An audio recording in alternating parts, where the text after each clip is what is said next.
Surfing is not relegated to the shoreline. It's not just a breaking wave over a reef. It's anything that brings you into that moment where you're completely there and truly alive. What we're about to watch is a video of Brazilian surfer Rodrigo Coxa breaking the world record for the highest wave ever surfed. This was surfed at 82 feet and is just one impressive feat of human athletic achievement, if you ask me. Just look at that wave and how high it is. And he's on it, surfing, just like he would any other day in any other conditions. This is just one example of how incredible this sport is. And this is my presentation, Social Surfing. I aim to convey that when surfing makes its debut in the Summer Olympics in Tokyo, Japan in the summer of 2020, it will be able to leverage its already established social media and digital media platforms and presence and become a disruptive force for good in the professional sports landscape. There are three reasons why. Number one is they will find a powerful digital partner. I'm advocating for a partnership with ESPN Plus and creating an ESPN Surf distribution channel. Secondly, a progressive league pay structure. In WSL history, 2019, they made one of the most incredible decisions to implement an equal pay structure for both its male and female athletes on tour. No matter where the money is coming in from, they will distribute it equally across both professional sides of their tour, both male and female. This is the first ever U.S. professional sports league to implement such a pay structure. And lastly, they will be able to use social media and a collaboration with ESPN, hopefully, or another network, and their social media presence to use the influence of surfing and the core values of surfing for good, as a good influence, an influential tool in society.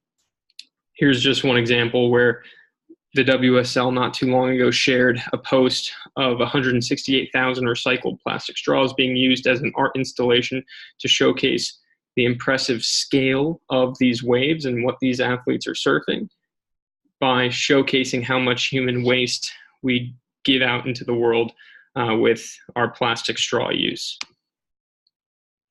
Social media is important because so many people have it.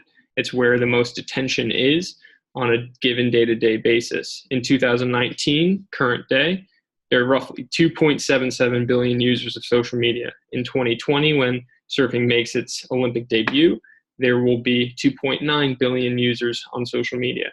And in 2021, just 1 year removed from surfing making its debut at the Olympics, over 3 billion users of social media worldwide. It's growing. ESPN Plus makes sense as a digital partner because of how much content the WSL is already able to create and generate. In 2017, 28 million hours of WSL content was consumed, which was the third most behind the NFL and the NBA in the US for professional sports leagues' digital media consumption. That's pretty impressive for such a small league.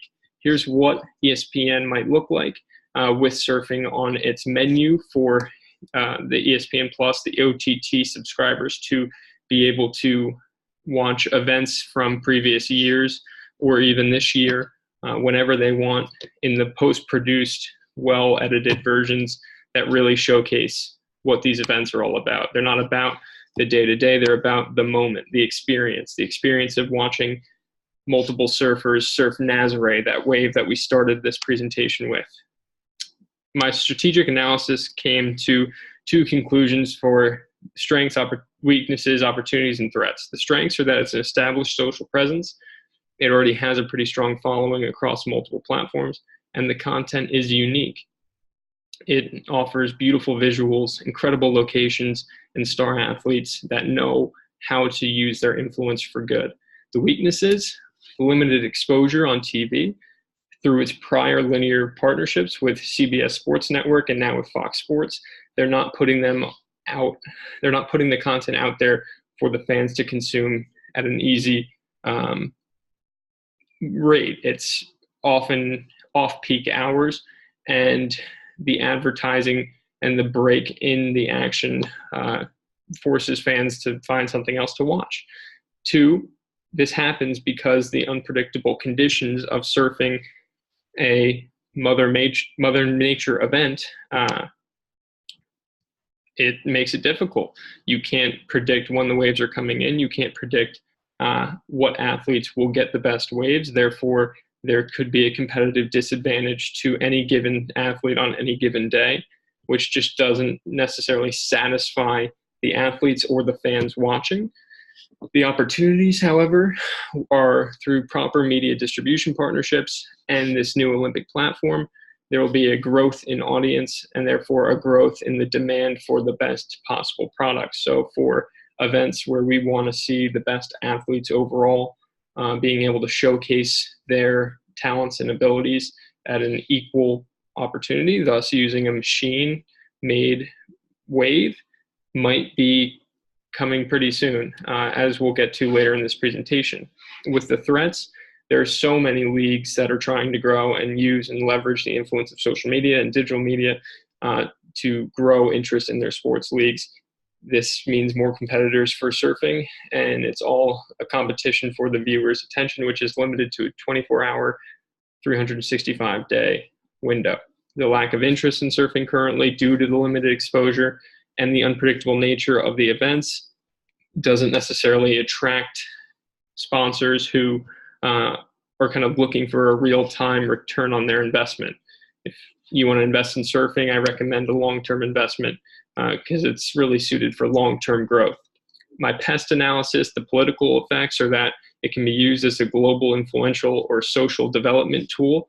Here's one example of the two-time world champion Gabriel Medina using his money to start a surfing school in impoverished neighborhoods in Brazil. Just does that out of the good of his heart. Environmental impact. Surfers are at the forefront of advocating for more environmentally responsible behavior from the consumers as well as the other surfers on tour.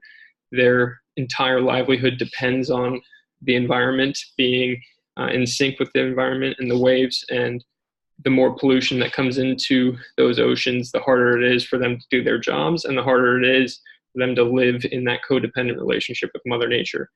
The social influence is that surfing understands how to harness social media and to share content that intrigues and engages their audience, and ESPN Plus would only enhance that ability. The technological influence is that the man-made machine wave technology is really record-breaking. Nothing like it has ever been made, and the WSL now owns the Kelly Slater Surf Ranch. So being able to build similar places as to what Kelly has built in Lemoore, California, will allow surfing to grow the sport even in non-traditional markets where they can build a surf park even if they don't have a beach break. The added value of surfing is that there's a built-in global presence. The best surfers come from all around the world. Some come from the US, some come from Australia, Japan, South Africa, Brazil, and all of these athletes are able to compete in front of their home fans over the course of the professional tour circuit, similar to how golf travels around the US in the PGA Tour. The WSL Tour travels all around the world to some of the most exotic locations: Tahiti, Indonesia, Australia, Brazil, all beautiful locations, South Africa, Hawaii. Really showcases the beauty of the sport. Another established social presence allows the added value of these athletes and their ability to leverage their own personal platforms. So here's an example. Gabriel Medina with 7.2 million followers on social media. He is equally as important in his country as Stephen Curry or LeBron James are in the United States. He uses his platform to showcase how environmentally accountable he is. He also showcases how he gives back to his community and builds surfing schools, and also who he hangs out with. This is Neymar, the Brazilian soccer star who plays for Paris Saint-Germain. In the United States, Kelly Slater is the guy. He's been on tour for over 20 years. He's in his early 40s and has 2.4 million followers. He's been on Baywatch back in the day with Pamela Anderson, and now he still competes for world titles on tour and builds wave companies in his off time. He also is an advocate for the environment and uses his social media presence to use that influence to try and make us more responsible and more accountable for how we interact with the environment. In Tokyo in 2020, well, here's how it's going to go. There are going to be 20 male competitors and 20 female competitors competing for the first ever gold medal in surfing. They're going to come from all around the world: Brazil, Japan, South Africa, Australia, and the United States. And it will happen over the course of 16 days. There's a 16-day waiting period where, when the conditions are right, there will be a call, and the athletes have to be ready to perform at a moment's notice. 4 man or female heats, the top 2 in each heat advance and continue to advance until there's a final champion crowned. The panel of judges score a wave on a scale of 1 to 10 based off of the speed, the power, and the flow, and the top 2 scores on your top 2 waves determine whether or not you move on. Why is Tokyo so important for surfing?